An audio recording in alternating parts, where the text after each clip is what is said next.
Talaga ang Diyos ko walang katulad. He is the only one. Amen? The only one, the great God and Savior, Jesus Christ. John chapter 6. Now let me share with you, and I hope to God na mailagay natin sa tamang focus yung ating kaisipan, that we would trust the miracle worker instead yung miracle. So, John chapter 6, basa natin ang verse 10 to 11.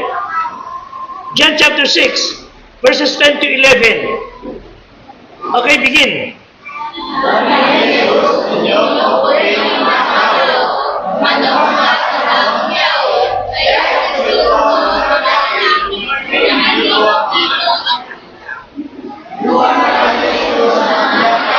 At ang makapagpasalamat ay ipinamahagi niya sa kanilang nangako po. Ay hindi naman binigyan sila ng mga isda kung gano'ng ibigin nila. Tayo natin magsilpo. Pagpalain ng Diyos sumasalangit ang kanyang salita sa pangalan ni Kristo ang ating Diyos at tagapagligtas. The Master and the Miracle. Ito na yung message. Ang dali ho nating divert ang isipan na maituon sa mga ginawa ng Diyos at hangaring magkaroon tayo ng mabubuting bagay mula sa Diyos. That's nothing wrong. Pero yung manatili kang nakatutok doon sa kabutihan ng Diyos sa iyo kaysa doon sa Diyos na mabuti sa iyo, yun ang delikado. Ano ibig sabihin? When we are focused only on the things God did to us, madalas nasasanay tayo, nahihirapi tayo, nagiging normal na sa atin. Ang church namin, maganda. Pag na-aircon po to, every Sunday, you would just feel normal na lang. Nagiging relax na tayo. But if we will continue in focusing to the one who blesses us, you will always appreciate things. Ayaw maintindihan mga kapatid.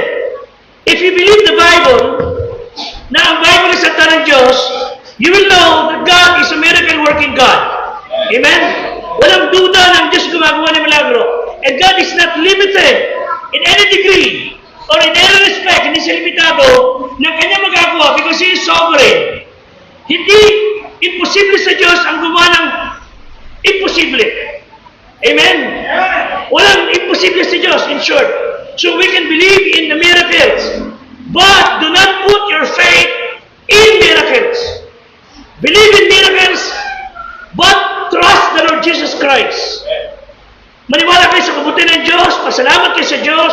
sa mga nangyari sa inyo, but you never stop believing in Him. Siya ho ang dahilan kaya tayo buhay. Ang Diyos ang dahilan kaya kayo may kasuotan. Siya ang dahilan kaya kayo mayroong school supplies na binigay ng inyong mga magulang. Setting aside these things. Maliit na bagay yan sa mga kaloob. But for us, it's a big thing. Pero, ang Diyos ang dahilan kaya kayo kumakain. Ang Diyos ang dahilan kaya kayo malakas. Ang Diyos ang dahilan kaya kayo buhay ngayong umaga. So, thank God for His goodness, but don't you ever fail to trust Him. Lagi nakafocus tayo sa Diyos, hindi doon sa ginawa ng Diyos lang. Amen? I mean, tingnan natin yung milagro ng pagpapakain ng 5,000. Actually, this is more than 20,000 kung tutusin natin. Pinupo na ng mga lalaki, 5,000 sila, pero kung kasama nila asawa, that is 10,000. Pag-kasama nila mga 2 anak, that's about 20,000. So naggawa ang Diyos ng milagro. And great multitudes were following Him. Walang masama po. Pero ito ang problema. Tingnan niyo po. Ang tanong, bakit sila sumusunod kay Kristo? Bakit sila naroon at nagkakaramusan doon sa pagtungo kung saan naroon si Kristo? Chapter 6, verse 2. Tingnan po sabi. Ito dahilan. At si Kristo alam ang dahilan. Why you are here. Alam ni Kristo why you are doing this. Alam ni Kristo kung ano laman ang puso ninyo. Alam niya kung ano nasa isip niyo ngayon. Alam ni Kristo kung ano dahilan bakit sila sumusunod. Basahin niyo mga kapatid. Sige. Sapagkat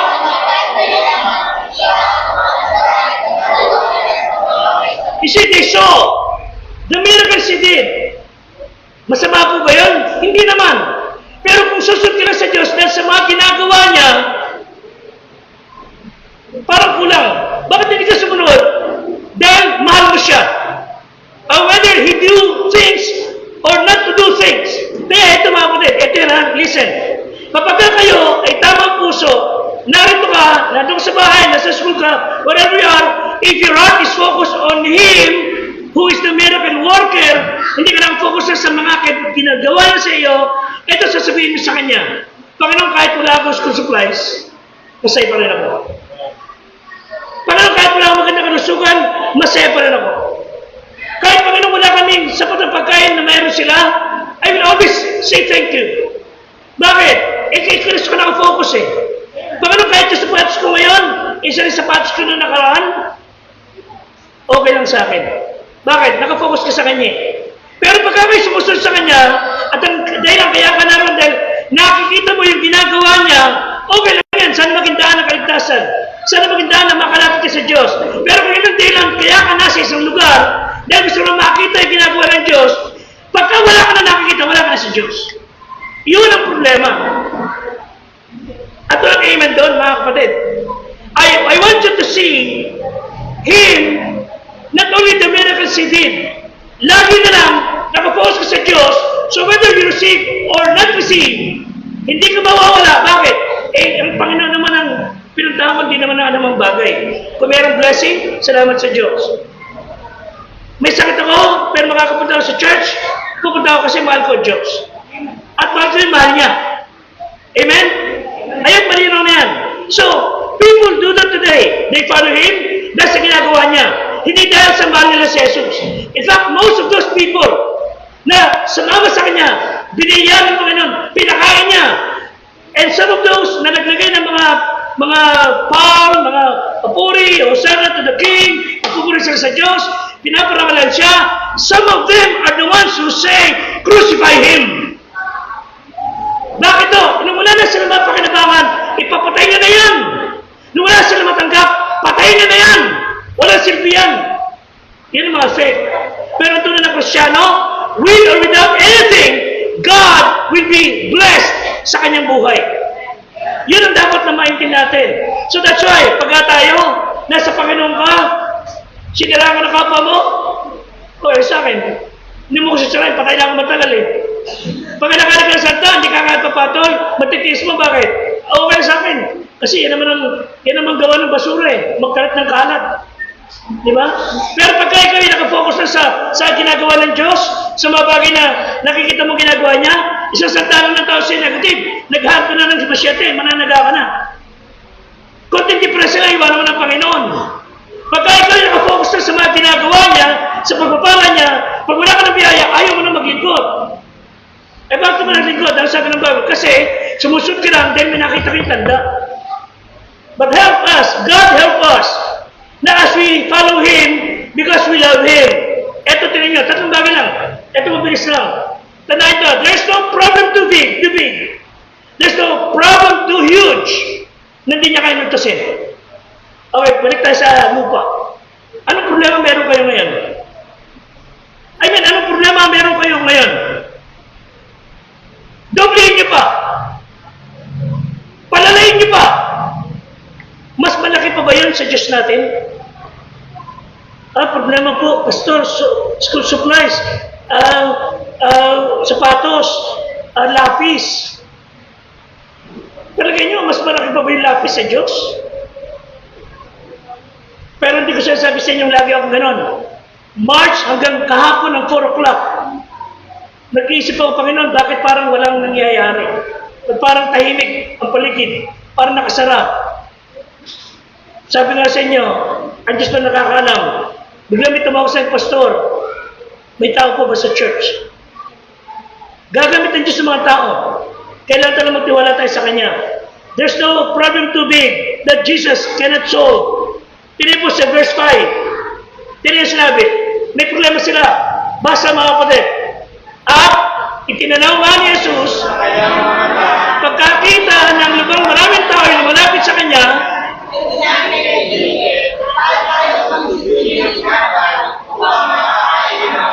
daming tao. Sabi ni Kristo, teka, daming tao.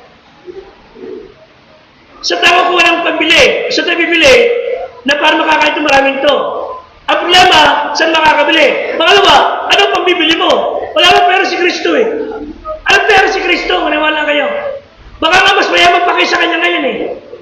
Baka nga, kayo may 1,000 sa bulsa, 100. Si Kristo wala akong perang dala yan. Wala akong. The process, when mo kailangan niyang pera. Pero tinan niya, sabi niya, saan tayo bibili ng tinapay? Ano ba ito? Ibig sabihin ba nito? Naghihingi ng payo si Kristo? Una muna, ang problema, 5,000 tao. Walang makain. Nakita yung nagugutom. Mga pati si Kristo di maramot. Hindi siya takot magpakain. Hindi siya takot magpamerienda. Kailangan natin, Panginoon, mag-provide ka ng pangmerienda. Pero never na siya magtatabi ng tao. Basta kayo, pakain ang gusto nyo rito eh. Hindi ho. Si Kristo ay naghahanap ng mapakain yung mga tao. Mapagkaloob ang Panginoon. Hindi siya maramot. So 5,000 tao, wala makakain. Sabi niya, saan tayo makakabili? Sumagot si Felipe. Okay, sa verse 6. Sabi niya, sinabi niya para subukin siya. Pero alam naman niya, sa kanyang sarili ko, anong gagawin? Okay mo, sabi ko, Pedro, saan mo tayo bibili ng pagkain? Diba? Sabi sa ni Pedro, di ba saan nabi yung pastor? Tanda mo na, hindi ka mabrunok sa kabibili. Hindi ako sasagutin ni Pedro. Kaya ako tinatanong sa kanya, sabi niya, para malaman ko kung ano nasa loob mo para subukin lang kita. Kasi alam ni Kristo gagawin. Alam ko gagawin. God is asking Philip, yung parang nasa kalooban niya, kung ano damdamin niya. Okay, so balik tayo mga kapatid. Sabi ni Felipe, tinignan po sa verse 7. Basa. Sumagot si Felipe,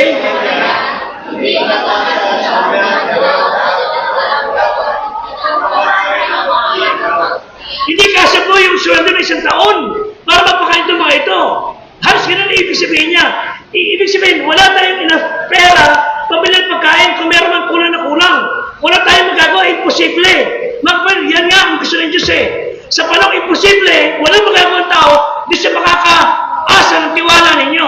Because He knew what to do. Amen? Alam niya kung ano gagawin. And so, bakit ito na si Felipe? Dahil ba hindi niya alam? Humingi isang payo, no? Sabi ni John, alam ni Kristo ang gagawin. Was he trying to learn something tungkol kay Felipe? Hindi ho. Hindi niya tinitinang ko ano ugali meron si Felipe. Hindi ho. Ang gusto lang pang naman ni Felipe, matuto ka mag-isip ng tama ayon sa aking kaisipan. Ano sabi ni Felipe? Hindi po kasi ang denarius para makaan mga ito. Alam nyo, nangungusubi si Felipe. Ang pinakikita ni Kristo, bakit mo ko inalis sa litrato? At dito ako. Di ba? Bakit hindi mo ko sinabi na, Panginoon, ikaw na nakakaalam? Wala inalis siya sa isipan si Kristo Kulang ang 200 denaryo. So, may malaking problema sila. Hindi ni Kristo. Pinakikita ni Kristo, dapat may tiwala kayo sa akin. Amen? Amen. Ano sabi na kanina? Wala sa katulad. Wala kang katulad, Panginoon. Siya ay Diyos ng imposible. Genesis 18:14. Genesis 18:14. May mahirap ba sa Diyos? Pakibasa. Genesis 18:14. Bigin. Okay, may mahirap ba sa Diyos? Ano sabi? Basa.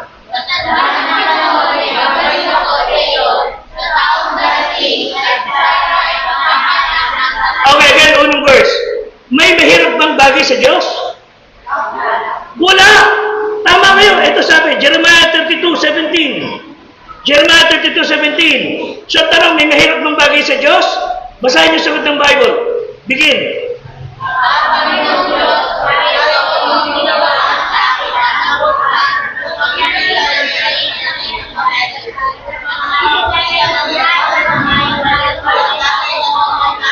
Walang bagay na totoong mahirap sa iyo.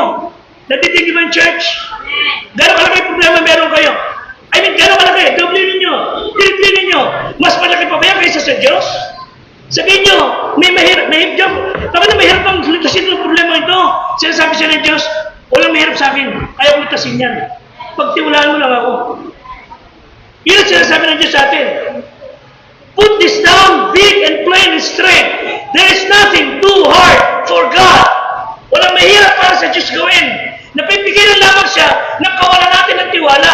Tingnan po ang Matthew 13. Matthew 13:58. Ang nakakapigil para ang Diyos gumawa ng milagro. Tayo mismo. Basa.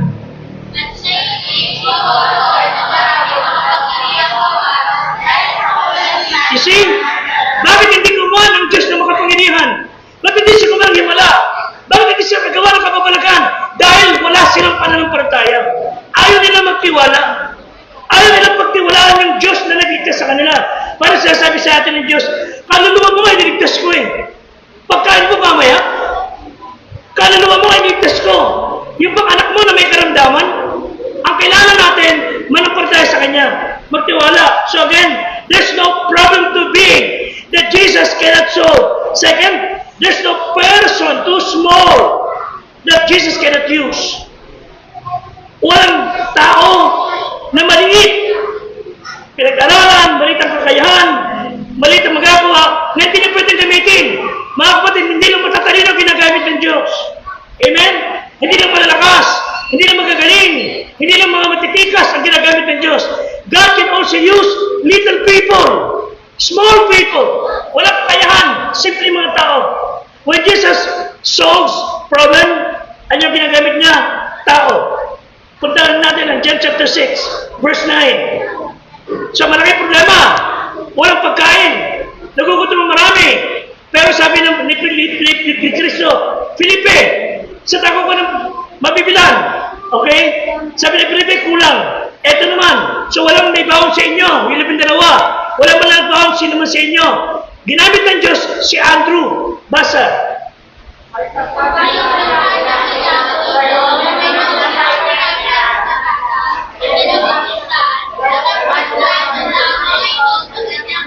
Kita niyo meron na solusyon, meron na biyaya, pero namumusulit pa rin sila. Ano yung dalawang tinapay? Limang tinapay, dalawang isda. Ano yun? Hindi to kasya. Mga kapatid, yung problema natin meron na solusyon, namumusulit pa rin tayo. Kailangan natin ng pananampalataya. Okay? Ang ginamit ng Diyos, bata. Mga kapatid, bata. Hindi edukado, hindi magaling, hindi siya naman. Ginamit niya, bata. Siya lang ang nagbaon sa kanilang lahat. Pati alagat, hindi nagbaon. Siguro pa sila magtitiwala kay Kristo. Pero sa lahat ng tao yon, isa lang nagbaon. Meager in quantity, meager in quality. Pero ano ginawa ng Diyos? Sa verse 10. Hindi pa sabi?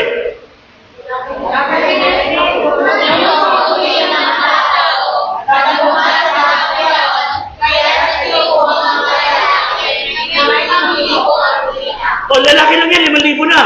Sabi siya, masama pa asawa at mga anak, mga 20 milyon. Dami-daming tao, mga kapatid. Pinupo. At ano nangyari sa verse 10? 11. Basa.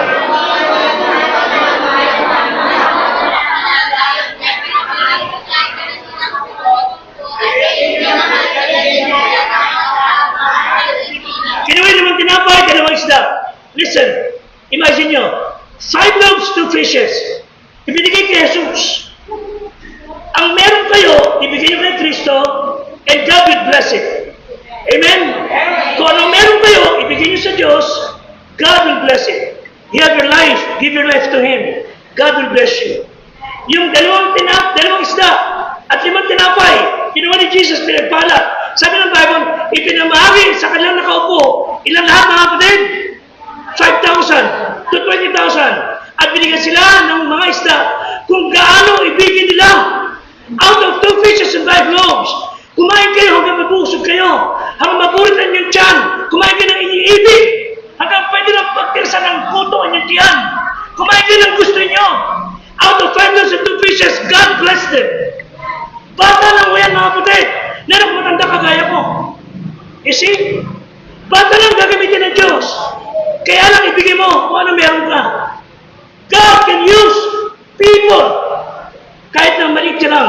At ano nangyari sa 11? Yan, sa 12, nasabi. Basta, na sila'y mapusog. Sinabi sa mga alagad. Ano sabi?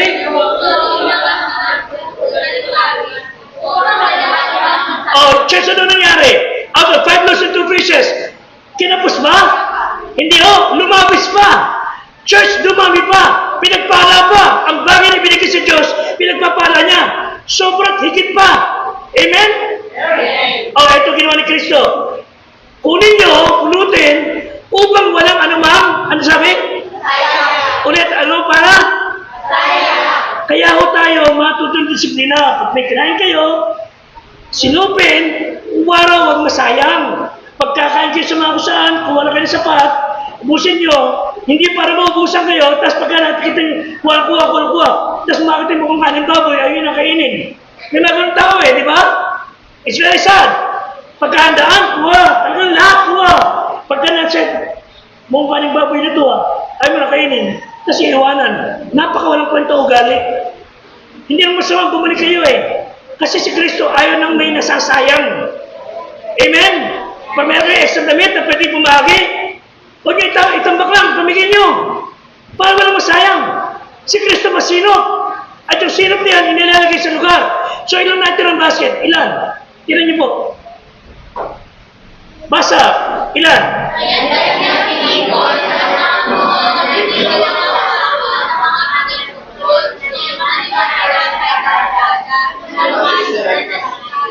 Ito natatawa ko ng konti rito Ilang basket na natira? Ilan? 12. Ilan ba ilagad? 12. Siguro, ito akin na lang ito. Wala sa Biblia Total, wala kayong mga baon. Ikaw, Pedro, ikaw, Juan, wala kayong mga baon. Sige, kuha kayo tikit-tikit sa basket. Bitbitin nyo nga isa-isa. Para may pakinabang kayo. Ako na lang yan Tapos, dahil nyo sa bahay ng bata. Amen? Simula 12. Out of 5 loaves and 2 fishes, pinagpala na Diyos sa sobrang dami. Abay, talagang 13 silang alagad, baka 13 sobra. Ibig sabihin, sapat. Pinakain niya lahat. God can use people. Kahit maliit ka lang. Kahit bata ka. Kahit maliit yung bata, God can use you. Ibigay mo lang ang buhay mo sa Kanya. Amen? Kung ano meron ka, He is asking you to give Him what you have. Not what you do not have. Ibigay mo kung ano meron ka. Si Moses, sabi ng Diyos, kausapin mga tao, utang po ako, Panginoon. Basta, sabihin mo yung sasabihin ko. Nasolusyonan. So, sabi ni Moses, Panginoon, ito na makupo kami. Ito na yung dagat, parang gawin namin. Ano meron ka? Tungkod. Kung ano meron ka, yan ang gagamitin ko. Mga kapatid, hindi kailangan ng maraming edukasyon para gamitin ka ng Diyos. Kung meron ka, salamat na lang. Hindi kailangan ng maraming yaman para gamitin ka ng Diyos. Hindi Kung wala ka nun, God will not use what you do not have. Amen? Ang gagamitin niya kung ano meron ka. Ano meron ka sa iyong buhay? Ano meron ka sa iyong poder? Pag ano meron po akong konting barera ito. Gamitin mo yan. Pagpapalait kita. Isuko mo sa akin yan. And so, sa tingin mo, okay ka, magaling ka, sapat ka, salamat sa Diyos. But, you will never be too small na hindi ka gagamitin ng Diyos. Gagamitin ka ng Diyos kahit tinihila mo na isang mo pa. Gagamitin ka ng Diyos, basta gustuin mo lang. Panghuli, there's no poverty too severe na hindi kayang mutasin ng Diyos. Kahit mahirap na mahirap, tandaan nyo, 5,000 papakainin hanggang 20,000. Wala silang pera, wala silang pagkain. Ano ulit? Verse 26. John 6:26. Ito gustong makita niyo. Sumagot sila ni Jesus. Basa. Katotohanan.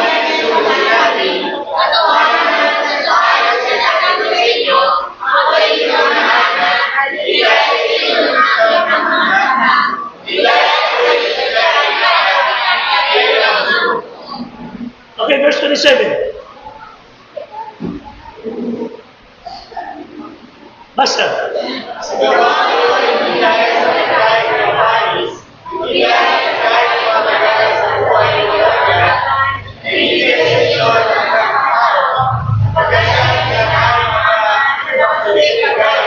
Sabi ni Kristo, the only reason they wanted him was because of the bread and the fish. Yun alam niyang dahilan. Kaya ito ng mga tao. Sana po, ang dahilan natin kaya tayo sa church. Kaya tayo naglilingkod. Hindi dahil sa mabuting bagay lang na ginawa ng Diyos. Kundi tayo nasa church. Every Sunday, nag-aakay, naglilingkod, kumakanta, naglilinis, lahat ng bagay. Dahil sa Kanya. Kay Kristo lang. Wala nang iba. And then, umarealize na ngayon dapat nilang may ugali, dahilan.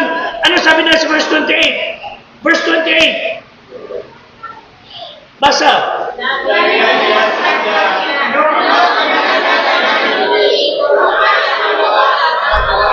29.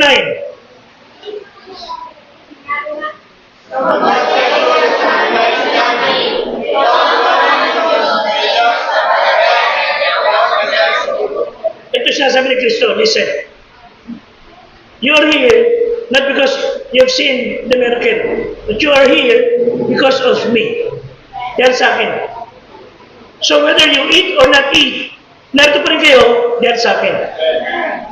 May tinagip kayo o wala, dahil narito kayo dahil sa akin, magliligid pa rin kayo. Dahil sa akin, kaya kayo narito. Wala kayo pang dahilan. Dahil ako ang magpupuno ng pangailangan nyo. Hindi yung mga yan ang magpupuno ng needs nyo. Kaya meron yung mga yan dahil sa akin pa rin. Verse 35. Yung po sabi. 35. Begin. No, 35. 35. Okay, begin.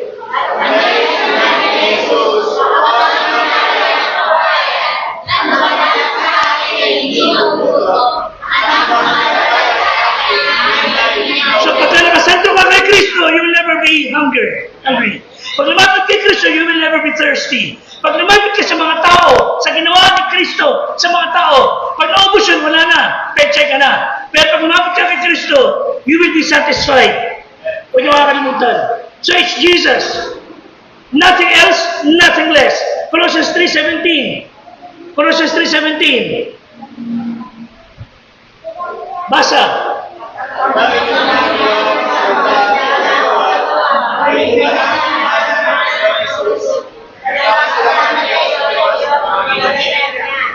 Twenty-three.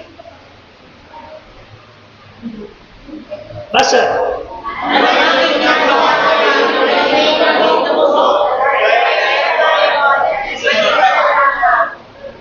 You do all things para sa Panginoon, hindi para sa tao.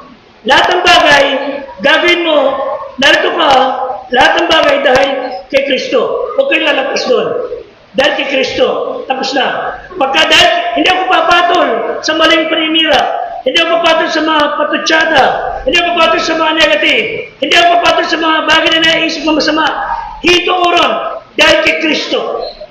Dahil kay Kristo, babalik ulit ako sa church. Maglilingkod ako, mag-aakay ako. Dahil kay Kristo, hindi ako natigil. Manampalataya. Hindi ako lalagpas. Dahil kay Kristo. Isang verse na lang, Hebrews 12:2. Hebrews 12:2. Kayo kanino titingin? Kanino kayo mananatili?